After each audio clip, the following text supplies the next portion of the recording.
Welcome to another episode of the Lumos Learning Podcast, where we explore real world challenges and opportunities that are facing schools today. I'm Rich Katz. I'm the Senior Superintendent in Residence at Lumos Learning. After 30 years in education, I've seen firsthand how instruction, accountability, and metrics of student success have evolved over time.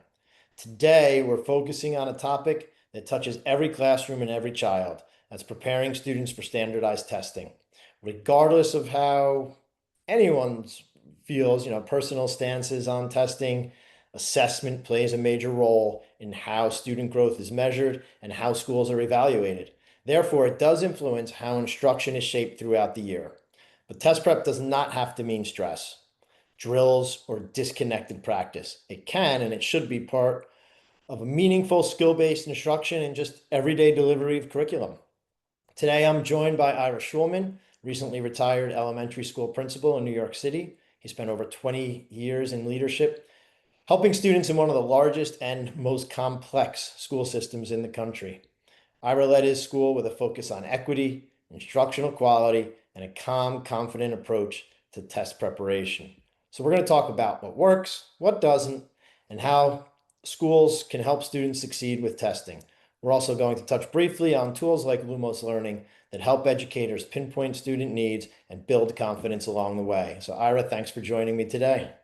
Thank you so much, Rich. I really appreciate you having me today. Absolutely. So Ira, talk a little bit about your approach to standardized testing as a principal. Was the test itself and knowing that it's coming, is that stressful for students? Did you see it as a useful tool, or did you look at it in a different way? So, state testing can definitely cause a lot of stress.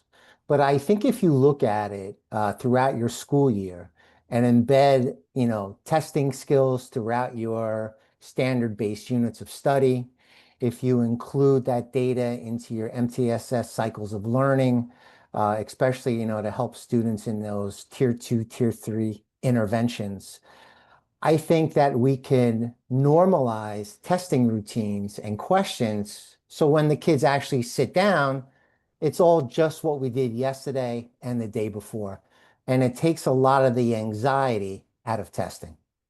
Yeah, that makes a lot of sense. And there's always this push and pull between authentic instruction versus test prep. And kind of like you just said, I was always a leader that said if we have high quality curriculum, if we have effective instruction, then those results will follow. But we also know there are other variables that do affect how students perform on the test. But, how did you strike that balance as a principal between this is test prep, this is authentic instruction. There's a lot of schools that shut down for 6 to 8 weeks before testing and did nothing but that. And then there's, others where it's more throughout the year. And it sounds like you were more on that wavelength. Sure, definitely. So I think it's best to integrate and not separate. So, like I said before, standards-based units always come first. Students should always be involved in inquiry and project-based learning. And in your units of study, schools need to embed strategies such as, eliminating answers that are obviously wrong. Or if you're going to answer open-ended questions throughout the year, giving them strategies. One is answer detail, detail. Teachers can have constructed responses integrated into their writing units. It's so far as small group instruction goes, Mhm. students can learn and practice standard-based items that they need help with. Computer-based learning platforms are great for that because they're great for identifying the areas that kids need support with, where they can practice and assess progress. So I think it's a more balanced approach. I don't think it's something, for me at least, we never took 6, 8 weeks off just to test Mhm. prep. I think if you include it in your everyday teaching and learning, again, when the day of the test comes, everybody's ready. Right. So how do you plan all that? Do you start that? Like, is that an ongoing thing that you're constantly evolving with throughout the year, or is that summer work so that when teachers come back, you're saying, all right, here's how this is all there? Like, are you always talking about the test, or, how do you embed those things? How do you communicate that? Well, we always started off at least the first month of school, depending on when the state data came out, usually sometime in the Mhm. fall. Um, Meeting with grade levels, talking about data, looking at what the state asked of them and what they needed to learn and do.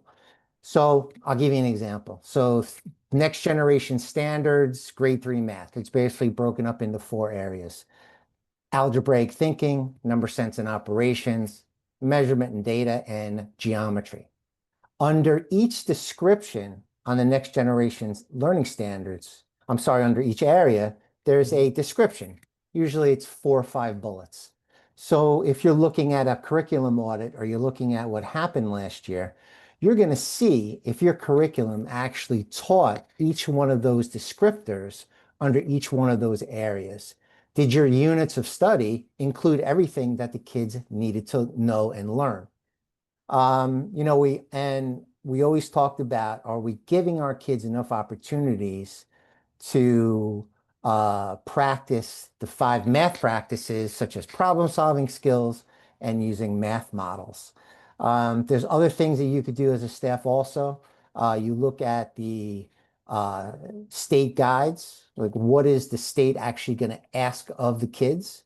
In Mhm. reading, it's basic. There's a lot of questions and a lot of areas, reading standards 1, 2, and 3. Reading standard 1, though, the state does not test for, at least in New York. That's about finding text evidence. They do ask questions on reading standard 2, which is basically summarizing, and reading standard 3, which is how ideas develop through out of text. If you're talking about math in grade 5, we know that that fraction standard is very heavily tested for. Mhm. So looking at your everyday curriculum, are you spending enough time on the standards that the state is going to assess kids for? We would always discuss academic vocabulary, uh, what words or phrases that our kids struggled with. Also, are the way or was the way some of the questions were asked confusing to the kids? And how are we going to plan for that during the course of the year? And when can we put it in what units of study? So I think that's a lot of work to do, and you definitely need Mhm. the whole staff. Yeah, for sure. And it sounds like, it's a never-ending process. So you are always evolving, always changing, always kind of looking at those questions that you just talked about. Are we doing the right things for our students or are we not? And that Yeah. information might show up at any point in the year. So what types of data are you using? When you think about not just the test scores that come back, but Hmm. throughout the year, you're obviously using formative data to make those decisions too. And then, have you ever used a program like Lumos Learning to kind of gather that data and come up with that individual prep for students? Sure, we've, given computer-based reading and math diagnostics throughout the year, usually October, January, and May. Can be used at both formative and summative uh, uh, hmm, assessment. We study that data and we take data dives in our grade level teams. We look at the results. We decide whether there's any curriculum compacting or expanding that we need to do based on the kids' data. You can track achievement progress throughout the year with those. Mhm. And it informs teachers on what standards the kids need small group instruction in.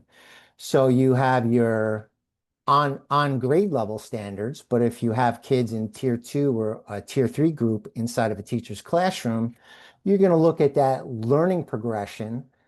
So let's say if you're using main idea in 5th grade, what does that look like in 5th grade? What might that look like in 4th grade or in 3rd grade, depending on the kids that are in front of you, and how can you make those instructional adjustments for them? Um, Very important that the teachers keep their pulse on, student learning throughout the school day. When is it right to stop, reteach, adjust? What's happening during daily instruction to keep the class on track?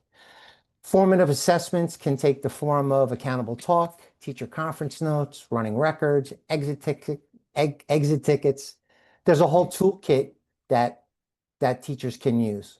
All that information can be put into your MTSS to adjust grouping, to adjust instruction, making sure that your groups are flexible, meeting the kids' needs. Um, Using computer adaptive programs is a great way to collect information, but it doesn't supplant really good teaching. Right. And probably in the end, nothing really does. It's just taking the information that you're getting from that in order to help the teachers, when you say really good teaching, that, that there's preparation that goes into Right. effective teaching, and it's all of those kinds of things that you're discussing that help those teachers most prepare. Yeah, that That, makes, that's all correct. yep, for Absolutely. sure. Yeah. So we talked a little bit about stress in the beginning, and testing brings a lot of anxiety for kids. It can, and it's all really about the messages that we as adults send to them is I think is That's going to correct. dictate how much stress they feel or they don't. So, what worked for you in your school in helping students feel confident and calm going into the tests and not, you see some school buildings where there is this nervous energy from adults, from kids leading up to it.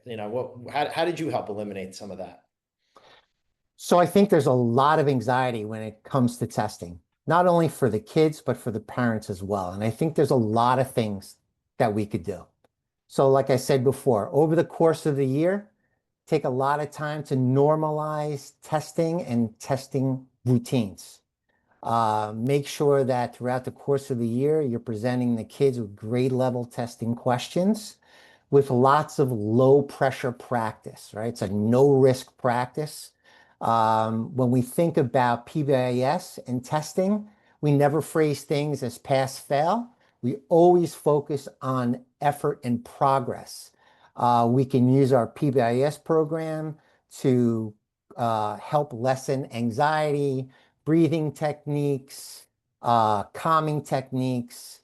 Um, we use our uh, tier two interventions in case kids have a lot of anxiety or stress around the test. We can offer them like a coping skills class. And if it's very severe, we can have a little bit of counseling with one of the social workers. But again, it's creating an environment where on the day of the test, when you ask the kids, "You guys ready?" and they say yes, because they've been practicing and they've been getting ready for the test since the very few first weeks of school. Right. And that makes sense because we practice everything else with students that we do, Right. lighting up, we practice that in classrooms. So, why wouldn't we be practicing for the tests? And, Absolutely. yeah, and that's where, all of the strategies that you're talking about come into play, as well as, what we try to do with Lumos. And, we're mimicking tests for them. So they're actually taking a sample of that actual test. And that's all designed to reduce anxiety too, because it looks exactly like what they're going to see. So, that's something that definitely has been beneficial for students in that way. Parents can get stressed over it too, though. Did you engage families at all around testing, send messages to them to help reduce that for them and really work as your partner in giving students more confidence too? Sure, you hear a lot of questions from parents at PTA meetings and town halls, especially as you get closer to that testing time. But it's important to start off the year with parent workshops, have a few, October, December, February, March. Make sure you're talking about the testing format, testing questions, how many extended response questions, and what the school is doing to make sure that the kids are ready. In New York, at least, the reading and math tests are untimed. So that happened a few years ago. So that helped relieve Mhm.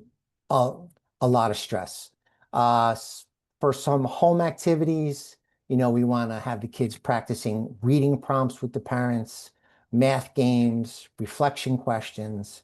We always want to remind the kids and the parents about healthy sleeping, good eating habits, and of course, coming to school every day. And it is super important that we provide all the materials in all the languages that our parents and Right. families speak to make sure that everyone knows everything. Hmm. Yeah, it sounds like your goal really is to make sure the parents have all the same information that the students have, and that you Absolutely. do. There's nothing hidden, nothing unknown. What we know is everything that you know too. Yeah, Yeah. and that's right. We want to make sure that we're clear, transparent, and it's not a surprise to anyone that the tests are coming up. Hmm. Right.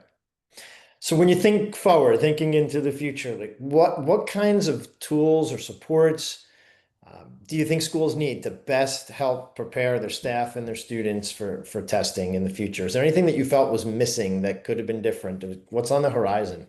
Sure, I think that as computer-based learning platforms get better, um, I think it needs to provide student interventions with clear, simple usage, data growth, and instructional next steps for teachers. So Hmm. what we don't want to do is say, well, here's the data, now go find something to do with the kids. We we want to provide that information for them. We want to have data dashboards that show instructional growth and not just test scores. We want to provide the teachers with small group lesson planning, uh, and especially, targeted uh, learning for teachers. We want to make sure that we're using all that data to provide professional learning, to make sure that our teachers are in the best area and the best position that they can be to help the kids. More multilingual guidance for parents and outreach, and Hmm. definitely keep enhancing SEL practices for kids to make sure that their well-being is looked after. And when they do sit down for the test, everyone's in a good place, both academically and socially. Right. And you continue to, you keep talking about it's just business as usual, on test day. That's And right. that's a consistent message through this whole conversation that I've heard from you. And I agree. I think just that's what preparation's all about. So I appreciate you sharing all your insights today. When you, Thank you so much. yeah, for I sure. appreciate it. Absolutely. Many of the things we talked about, those are big reasons why districts and schools are choosing Lumos Learning, the step up program to prepare students, because it has those diagnostics. It has automatically generated remediation for each individual students. There's an option between the online and the print. There is, the different languages. So really all those things that you're talking about help students build that confidence throughout the year. And it's not just cramming content at the end. Absolutely. Yeah. So before we wrap up, is there one piece of advice if you were kind of giving a principal or a teacher entering test prep season, like what would it be? What's the main message? And when you stand in front of your staff or another group of principals, what are you saying? Well, I would say two things. Nothing beats good teaching and learning, and always think about the kids that are sitting in front of you and not just what the teacher guide might say. I think Mhm. those are the two most important things. And I think if we can do that, our kids will be fine. Yeah, that's an awesome message too, right? Because you can have a great lesson on paper and you can deliver a great message, a great lesson too, but if it's not responsive to the students that are sitting in front of you, then it's really not so great in That's reality. right. Yeah. Absolutely. Awesome. Ira, thanks again. Really appreciate it. Thanks No everybody for problem, Mitch. listening. Thank you. All Take right. care.